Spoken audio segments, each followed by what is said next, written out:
Assalamualaikum warahmatullahi wabarakatuh.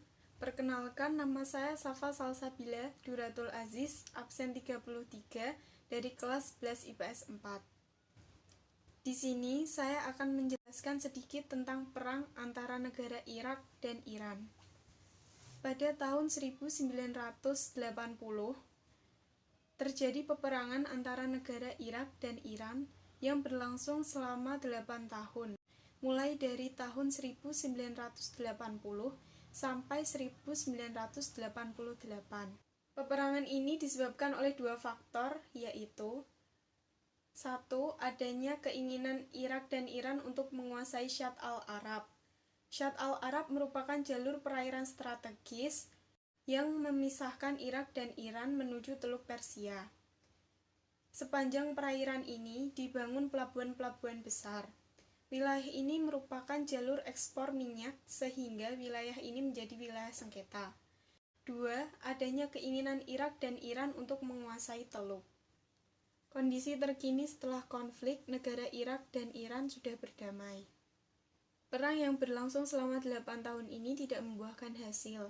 Dalam peperangan ini, baik Iran maupun Irak tidak ada yang menang maupun kalah. Hingga pada akhirnya perang ini berakhir setelah Iran bersedia menerima resolusi Dewan Keamanan PBB nomor 598 tahun 1988. Pada resolusi ini, Iran diminta untuk melakukan gencatan senjata. Hal ini mengacu pada perjanjian Algiers yang sudah disusun sejak tahun 1975 dan sudah disepakati oleh kedua negara. Perjanjian Algiers merupakan perjanjian antara negara Irak dan Iran. Perjanjian ini dipelopori oleh Presiden Aljazair, yaitu Houari Boumediene. Perjanjian ini dilaksanakan di ibu kota Aljazair, yaitu Algiers. Tujuan perjanjian ini adalah untuk meredam konflik antara kedua negara. Pada perjanjian ini dipertemukanlah petinggi kedua negara, yaitu Saddam Hussein dari Irak dan Shah Reza Pahlavi dari Iran. Perjanjian ini ditandatangani pada tahun 1975.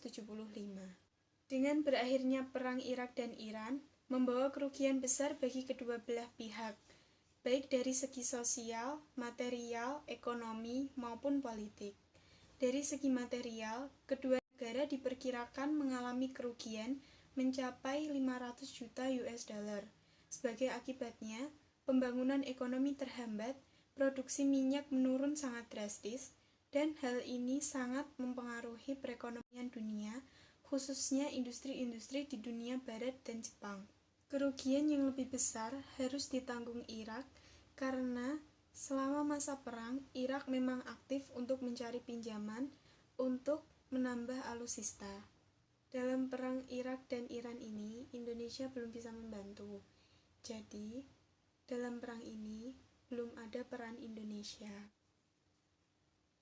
Pendapat saya tentang perang Irak dan Iran ini, sebaiknya kedua negara harus tetap menjalin hubungan yang baik, menjalin silaturahmi, agar tidak terjadi konflik atau perselisihan yang bisa menimbulkan perang. Sekian penjelasan dari saya tentang perang Irak dan Iran. Mohon maaf kalau ada salah. Wassalamualaikum warahmatullahi wabarakatuh.